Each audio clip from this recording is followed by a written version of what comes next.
Hello दोस्तों, कैसे हैं आप सब। राम जी की पाठशाला में आपका बहुत बहुत स्वागत है। उम्मीद करता हूँ आप सब अच्छे होंगे और आपकी तैयारी भी बहुत ही बेहतर ढंग से चल रही होगी। पिछले कुछ दिनों से राम जी की पाठशाला पर कोई भी कंटेंट से रिलेटेड वीडियो नहीं आई है। उसके लिए मेरी व्यस्तता बहुत जिम्मेदार है। व्यस्तता एक बहुत बड़ा कारण है, पर धीरे धीरे ये सब चीजें हो जाएंगी और आपके लिए बेहतर से बेहतर कंटेंट वाली वीडियोस आती रहेंगी। तो आपको बस पढ़ाई पे ध्यान देना है। और साथ में देखो, ये जो सीरीज चली हुई है, इस सीरीज को हम कंटिन्यू कर रहे हैं। आप अच्छे से देखिए और समझिए।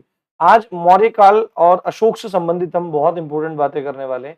ये वे टॉप क्वेश्चंस हैं जिन टॉप क्वेश्चंस की आपको नीड थी और जो एग्जाम में बार बार आए हैं और आते रहे हैं। इनमें एक भी क्वेश्चन ऐसा नहीं है जो किसी न किसी एग्जाम में ना पूछा गया हो, चाहे वो सिविल सर्विस हो, पीएससी हो, यूपी हो, एसएससी हो या किसी भी अन्य एग्जाम में ये प्रश्न पूछे ही गए हैं। तो बिना देरी किए चलिए शुरू करते हैं। सबसे पहला प्रश्न है हमारे यहाँ पर, ये है प्रथम भारतीय साम्राज्य की स्थापना किसने की थी। यानी कि प्रथम भारतीय राज्य किसके द्वारा स्थापित किया गया था। प्रथम भारतीय जो साम्राज्य था वो कौन सा था। भारतीय, पूर्णतः भारतीय साम्राज्य कोई था तो वो मौर्य साम्राज्य था, मौर्य डायनेस्टी था। और ये चंद्रगुप्त मौर्य द्वारा सिलेक्ट की गई थी, मतलब बनाई गई थी, सिलेक्ट की गई थी। देखिए कितना ज्यादा प्रेशर बना हुआ है दिमाग पे और भी सब कामों का। पर राम जी की पाठशाला हमेशा आपके साथ है, आपको चिंता करने की आवश्यकता नहीं है। आप बस पढ़ते रहिए। इस पीडीएफ को मैं टेलीग्राम में डाल दूंगा और टेलीग्राम का जो लिंक है वो मैं वीडियो के डिस्क्रिप्शन में दे दूंगा। आप वहां से जाकर इसको देख सकते हैं, पढ़ सकते हैं। इसकी थोड़ा सा इसको डालने में थोड़ा देर होगा क्योंकि इसकी अभी मुझे आंसर की भी टाइप करवानी है। तो आप वहां से जाकर इन चीजों को देख सकते हैं। ठीक है, आगे बढ़ते हैं। अगला प्रश्न है, यूनानियों को भारत के बाहर किसने निकाला। जो यूनानी थे, जो यूनान से आए हुए लोग थे, उनको भारत से बाहर किसने निकाला। तो आपको सीधे याद रखना है, चंद्रगुप्त मौर्य ने उनको भारत से बाहर निकाला। ठीक है, अगला प्रश्न है, चंद्रगुप्त मौर्य ने अपने आखिरी दिन कहां पे बिताए। चंद्रगुप्त मौर्य ने, बहुत इंपॉर्टेंट क्वेश्चन है, बहुत सारे एग्जाम में पूछा जाता है। चंद्रगुप्त मौर्य ने अपने जीवन के अंतिम समय को श्रवण बेलगोला, कहां पे, श्रवण बेलगोला, ये कर्नाटक में है। कहां पे भैया, कर्नाटक में है। ये कर्नाटक में है। कर्नाटक में श्रवण बेलगोला में अपने आखिरी दिनों को बिताया। उसके बाद मेगास्थनीज कौन था। तो आपको पता है मेगास्थनीज जो था वो चंद्रगुप्त के दरबार में आया हुआ एक विदेशी यात्री था। तो आपको सीधे बोल देना पड़ेगा, चंद्रगुप्त मौर्य की राज्यसभा में यूनानी राजदूत कौन था। यूनानी राजदूत था। ये चीज आपको बहुत अच्छे से ध्यान रखनी है। ठीक है, पीछे चलते हैं अपने क्वेश्चन की तरफ। पांचवा क्वेश्चन है, मेगास्थनीज कौन था। तो मेगास्थनीज कौन था ये तो पता लग गया हमको, यूनानी राजदूत था। किसके दरबार में आया था, और चंद्रगुप्त मौर्य के दरबार में आया था, उसकी राज्यसभा में आया था। और किसने भेजा था, सेल्यूकस ने भेजा था। किसने भेजा था, सेल्यूकस ने भेजा था। ये बात आपको यहां पर ध्यान रखनी है। एक बार मैं कलर चेंज कर लेता हूँ, थोड़ा कलर थोड़ा अच्छा हो जाएगा तो और अच्छे से आपको दिखाई देगा। ओके, प्रश्न है, चंद्रगुप्त मौर्य का पुत्र कौन था। ये मैं आपको बता चुका हूँ। चंद्रगुप्त मौर्य अभी इसमें ये था। चंद्रगुप्त मौर्य का जो पुत्र था वो बिंदुसार था। बिंदुसार आपको ध्यान रखना है। और बिंदुसार के पुत्र कौन हुए हैं, अशोक हुए। अगला प्रश्न है, किस मौर्य शासक को अमित्रघात के नाम से जाना जाता है। तो आपको याद रखना है, बिंदुसार को अमित्रघात के नाम से जाना जाता है। आगे चलते हैं। बिंदुसार के शासन में, बिंदुसार के शासन के दौरान अशांति कहां हुई थी। यहां पे थोड़ा सा आपको ये थोड़ा सा टाइपिंग मिस्टेक है, टाइपिंग मिस्टेक है, ये आप थोड़ा ध्यान रखेंगे।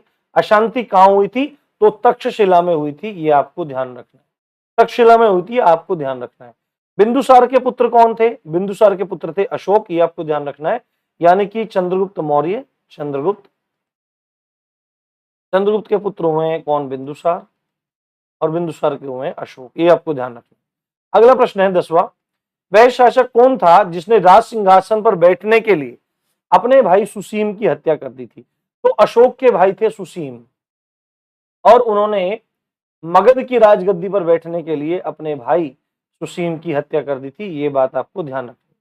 उसके बाद अशोक ने किस बौद्ध साधु से प्रभावित होकर बौद्ध धर्म अपनाया था। बौद्ध धर्म अपनाया था, बहुत इंपॉर्टेंट क्वेश्चन है, बार बार पूछा जाता है, तो आपको याद रखना है। उपगुप्त, उपगुप्त एक बौद्ध साधु थे, उनसे उन्होंने क्या लिया, दीक्षा ली, उनसे प्रभावित होकर, किसकी, बौद्ध धर्म की। ठीक है। उसके बाद उन्होंने बहुत प्रचार किया, बुद्धम शरणम गच्छामि, धम्मम शरणम गच्छामि, ये सब है। कलिंग युद्ध के बाद सब ये सब चीजें हुई। तो कलिंग का युद्ध, कलिंग के युद्ध की अगर बात करें तो कलिंग का युद्ध किस वर्ष हुआ था? तो कलिंग का युद्ध हुआ था 2061 ईसा पूर्व, 261 बीसी, है ना, बीसी, बिफोर क्राइस्ट है। और एक चीज पूछा जाता है कि कलिंग की राजधानी क्या थी? तो कलिंग की राजधानी थी तोसली। कलिंग की राजधानी क्या थी? तोसली। ये आपको ध्यान रखना है। और एक चीज और है कि वो कौन सा युद्ध है जिसने अशोक के हृदय को परिवर्तन कर दिया? तो कलिंग का युद्ध ही था। और इसका जिक्र है 13वें शिलालेख में। किसके? 13वें शिलालेख में है। ये बात आपको ध्यान रखनी है, अशोक के 13वें शिलालेख में। उसके बाद अशोक की प्रशासनिक नीति में भारी परिवर्तन किस घटना से आया? अशोक की जो प्रशासनिक नीति थी, जो मतलब वो अपने राज्य को बढ़ावा दे रहे थे, युद्ध लड़ रहे थे, और भी प्रशासन की नीतियां थी, उनमें परिवर्तन कब आया? परिवर्तन कब आता है? जब आदमी के अंतःकरण में परिवर्तन आता है। तो अंतःकरण परिवर्तित हुआ कलिंग युद्ध के बाद। तो आपको ध्यान रखना है, कलिंग युद्ध के बाद ही अशोक की प्रशासनिक नीति में भारी परिवर्तन। उसके बाद है अशोक के अभिलेखों को। अशोक के जो अभिलेख थे, अभिलेख क्या होता है? अभिलेख होता है जब हम किसी वस्तु पर कोई चीज खोद खोद कर लिखते हैं। कोई चीज जब हम खोद खोद कर लिखते हैं उसको कहते हैं अभिलेख। तो अशोक ने ही सबसे पहले भारतीय इतिहास में अभिलेखों की परंपरा भी चलाई। और अशोक के अभिलेखों को पहली बार पढ़ने वाले व्यक्ति थे जेम्स प्रिंसेप। कौन थे? जेम्स प्रिंसेप थे। ये क्वेश्चन आपको याद है, सारे के सारे इंपॉर्टेंट क्वेश्चन है।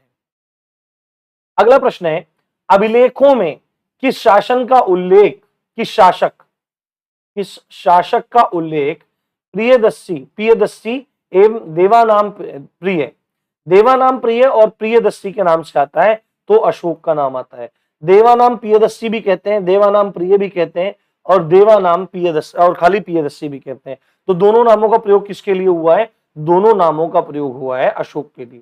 अशोक के शिलालेख जो थे, शिलालेख क्या होते हैं? अभिलेख होते हैं जो किसी जगह खोद खोद कर लिखा जाता है, उसी की कैटेगरी में आ जाता है। शिलालेख आ जाता है, गुहालेख आ जाता है, स्तंभालेख आ जाता है। शिलालेख का मतलब है पत्थरों पर जो चीज खोद खोद के लिखी गई है। तो अशोक के जो शिलालेख है वो किस लिपि में है? आपको याद रखना है, ब्राह्मी लिपि में। किस लिपि में है? ब्राह्मी लिपि में। ठीक है, लिपि ब्राह्मी है। देखो क्या चीज है, लिपि है ब्राह्मी और भाषा है प्राकृत। लिपि है ब्राह्मी और भाषा है प्राकृत। लिपि क्या होती है? देखो भाषा है क्या?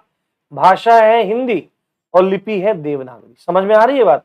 लिखने का जो तरीका है, अभिव्यक्त करने का जो तरीका है, उसको लिपि कहा जाता है, और जो भाषा होती है वो अलग नाम होता है। तो अशोक के जो शिलालेख है उनकी लिपि है ब्राह्मी और भाषा है उनकी प्राकृत। उसके बाद अगला क्वेश्चन है, मौर्य वंश के शासन के दौरान स्थानिक कौन था? किसको कहते थे स्थानिक? मतलब मौर्य वंश में स्थानिक नाम से कोई एक अधिकारी का पद था। वो उस अधिकारी का काम क्या था? वो था क्या? जो जिला प्रशासक था। एक प्रशासनिक अधिकारी था जो जिले के प्रशासन का कार्य करता था। क्लियर हुई बात? उसके बाद अशोक के अधीन, अगला प्रश्न है 19वां, अशोक के अधीन मौर्य राजतंत्र का सबसे सही वर्णन निम्नलिखित में से कौन सा होगा? अशोक के अधीन जो मौर्य राजतंत्र था उसका सबसे सही वर्णन किसमें होगा? तो प्रबुद्ध स्वेच्छाचारी शासन, या प्रबुद्ध मतलब कि बुद्धिमान व्यक्ति के द्वारा स्वेच्छाचारी शासन? नहीं, ऐसा भी नहीं है। केंद्रीकृत एकाधिपत्य, हाँ ये हो सकता है। प्रायः स्वेच्छाचारी शासन? नहीं, स्वेच्छाचारी शासन नहीं था। और निर्देशित लोकतंत्र तो था ही नहीं, जहां पे राजा एक पीढ़ी दर पीढ़ी होता है वहां लोकतंत्र तो होता ही नहीं है। तो एक केंद्रीकृत, मान ली केंद्रीकृत, एक जगह केंद्र में सिमटा हुआ एकाधिपत्य था। ये आपको ध्यान रखना है। उसके बाद अगला प्रश्न है, पंकोदक सन्निरोधे। पंकोदक सन्निरोधे, पंकोदक सन्निरोधे ये क्या होता है? पंक कहते हैं, देखो पंक जो होता है, पंक जो पंक शब्द यूज होता है, इसका अर्थ होता है कीचड़। कीचड़, पंकोदक सन्निरोधे यानी कि कीचड़ को रोकना, कीचड़ को रोकना। तो पंकोदक सन्निरोधे मौर्य प्रशासन द्वारा लिया जाने वाला जुर्माना था किस चीज पे? पानी, पीने के पानी को गंदा करने के लिए, सड़क पर कीचड़ फैलाने के लिए। बिल्कुल यही हो जाएगा, क्योंकि पंक किसको कहते हैं? कीचड़ को। तो कीचड़ फैलाने के लिए ये जुर्माना लिया जाता था।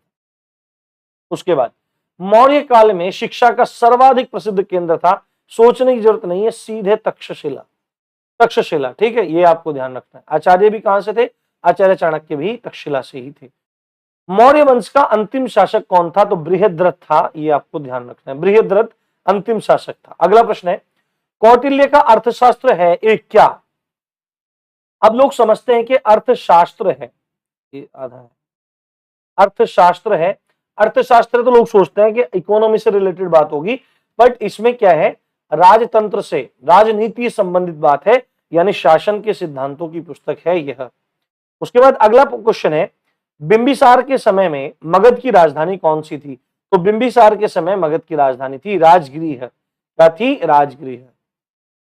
अगला प्रश्न है, निम्नलिखित में से किस स्रोत से उल्लिखित है कि प्राचीन भारत में दासता नहीं थी, मतलब कि स्लेवरी नहीं थी, लोग दास नहीं रखते थे? तो मेगास्थनीज की जो इंडिका बुक है, मेगास्थनीज की इंडिका बुक है, उससे पता लगता है कि प्राचीन भारत में दासता नहीं थी। उसके बाद निम्नलिखित में से कौन मौर्य युगीन अधिकारी तौल माप का प्रभारी था? यानी कि मौर्य साम्राज्य में जो अधिकारी तौल और माप का प्रभारी था वो कौन था? तो आपको याद रखना है पोतावा अध्यक्ष। क्या होगा? पोतावा अध्यक्ष, ये आपको ध्यान रखना है। चलिए आगे देखते हैं। अगला प्रश्न है, जल की आवश्यकता को ध्यान में रखते हुए जिस प्रथम शासक ने गिरनार क्षेत्र में एक झील का निर्माण करवाया वह कौन थे? तो वह थे चंद्रगुप्त मौर्य। गिरनार कहां पे है? गिरनार कहां पे? गुजरात में गिरनार क्षेत्र पड़ता है, बड़ा सिद्ध क्षेत्र माना जाता है, नाथ संप्रदाय का भी है, और वहां पर बहुत सिद्ध आज भी माना जाता है कि सिद्ध महात्मा वहां पे रहते हैं। आपको भी अगर इन चीजों के विषय में जानकारी है, अनुभूति है, तो आप इन चीजों को ध्यान रख सकते हैं। तो चंद्रगुप्त मौर्य ने जल की आवश्यकताओं को ध्यान में रखते हुए गिरनार क्षेत्र में जल एक झील का निर्माण करा। आप देखो एक क्वेश्चन डायरेक्टली आ जाएगा, ब्राह्मी लिपि को सर्वप्रथम किसने पढ़ा था? तो ब्राह्मी लिपि को सर्वप्रथम किसने पढ़ा? आपको पता है कि जो अशोक है उसने, उनके जो शिलालेख है वो ब्राह्मी लिपि में तथा प्राकृत भाषा में, और सबसे पहले अशोक के जो शिलालेख थे उनको किसने पढ़ा? जेम्स प्रिंसेप ने पढ़ा। तो सिंपल सी बात है, ब्राह्मी लिपि को पढ़ने वाले भी कौन हो जाएंगे? जेम्स प्रिंसेप ही हो जाएंगे। उसके बाद अगला प्रश्न है, निम्नलिखित में से किसने सेंड्रोकोट्स, चंद्रगुप्त मौर्य का अन्य नाम है सेंड्रोकोट्स, सेड्रोकोट्स, ठीक है, चंद्रगुप्त मौर्य और सिकंदर महान की भेंट का उल्लेख किया है? तो जस्टिन नाम के एक व्यक्ति हैं, उन्होंने चंद्रगुप्त मौर्य, सेड्रोकोट्स और सिकंदर महान की, अलेक्जेंडर की भेंट का विवरण दिया। चाणक्य अपने बचपन में किस नाम से जाने जाते थे? तो इनका बचपन का नाम था विष्णुगुप्त। चाणक्य का एक नाम तो ये चाणक्य, ये विष्णुगुप्त है, एक नाम है कौटिल्य। क्या नाम है? कौटिल्य, ये आपको ध्यान रखना। अगला प्रश्न है, सारनाथ स्तंभ का निर्माण, सारनाथ स्तंभ का निर्माण किसने किया? तो आपको ध्यान रखना है अशोक ने सारनाथ स्तंभ का निर्माण किया, अशोक ने सारनाथ स्तंभ का निर्माण किया। अगला प्रश्न है, निम्नलिखित अभिलेखों में से किस लेख में अशोक का नाम उल्लिखित है? कौन सा अभिलेख है वो जिसमें अशोक का नाम लिखित है? तो मास्की का लघु अभिलेख शिलालेख है, इसको आपको ध्यान रखना है और आपको चीजें समझ में आ जाएंगी। अगला प्रश्न है, निम्नलिखित में से किस राजवंश के शासकों के सुदूर देशों जैसे सीरिया एवं मिस्र के साथ में राजकीय संबंध थे? तो आपको याद रखना है मौर्य साम्राज्य के, मौर्य साम्राज्य के सीरिया और मिस्र के साथ भी राजकीय संबंध थे। सांची का स्तूप किसने बनवाया? तो आंख मीच के लगा देना है, सांची का स्तूप लगाया है अशोक ने, बनवाया है किसने? अशोक ने, ठीक है, उन्होंने बहुत प्रचार प्रसार किया। अगला प्रश्न है, निम्नलिखित में से कौन स्रोत के नगर प्रशासन का विस्तृत विवरण प्रस्तुत करता है? निम्नलिखित में से कौन सा स्रोत नगर प्रशासन का विस्तृत विवरण प्रस्तुत करता है? तो मेगास्थनीज की इंडिका बहुत अच्छे से बताती है मौर्य साम्राज्य के नगर प्रशासन के बारे में। भाग और बलि क्या थे? भाग और बलि क्या थे? भाग और बलि थे राजस्व के स्रोत, यानी कि कर की तरह से आप इनको मान सकते हैं, भाग एवं बलि को, ये राजस्व के, रेवेन्यू के सोर्सेस थे। अगला प्रश्न है, ये तो क्वेश्चन दोबारा रिपीट हो गया है, मौर्य काल में शिक्षा का सर्वाधिक प्रसिद्ध केंद्र तक्षशिला था। अगला इसमें 38वां प्रश्न देखो यहां पे, निम्नलिखित प्राचीन भारतीय अभिलेखों में से कौन सा एक खाद्यान्न के देश में संकट काल में उपयोग हेतु सुरक्षित रखने के बारे में प्राचीनतम शाही आदेश है? यानी कि प्राचीन जो भारतीय अभिलेख है उनमें से कौन सा अभिलेख है जो संकट काल में खाद्यान्न को सुरक्षित रखने के बारे में एक शाही आदेश है? तो आपको याद रखना पड़ेगा सोहगोरा ताम्रपत्र। सोहगोरा ताम्रपत्र एक अभिलेख है जो संकट में खाद्यान्न को सुरक्षित रखने का शाही आदेश है। ये किसमें बताया गया? निम्नलिखित में से कौन सा अशोककालीन अभिलेख खरोष्ठी लिपि में? ज्यादातर किसमें है? अशोक के ब्राह्मी में है, पर खरोष्ठी में कौन सा है? तो शाहबाजगढ़ी का अभिलेख जो है वो खरोष्ठी लिपि में है, ये आपको ध्यान रखना है। उसके बाद भारत में मुक्तिदाता की संज्ञा मौर्य काल के किस शासक को दी गई है? तो ये आपको ध्यान रखना है चंद्रगुप्त को, क्योंकि यूनानियों से इन्होंने मुक्ति दिलवाई। और 41वां प्रश्न है, कलिंग युद्ध की विजय तथा ये शायद यहाँ पे कुछ गड़बड़ हो रहा है। कलिंग युद्ध की विजय और अशोक का जो वर्णन है, अशोक की जो बात का वर्णन है वो किस अभिलेख में है? वो 13वें अभिलेख में। किसमें? 13वें अभिलेख में है, ये ध्यान रखना है। यहाँ पे मैं अभी आंसर की टाइप करवा के और आपको उसको सेंड करा दूंगा। उम्मीद करता हूँ आज का लेक्चर बहुत अच्छा लगा होगा, और इसी तरह राम जी की पाठशाला को सपोर्ट करते रहिए। सब्सक्राइब करिए चैनल यदि पहली बार आए हैं। आप देख रहे थे राम जी की पाठशाला, मैं हूँ राम भारद्वाज। जय हिंद, जय भारत।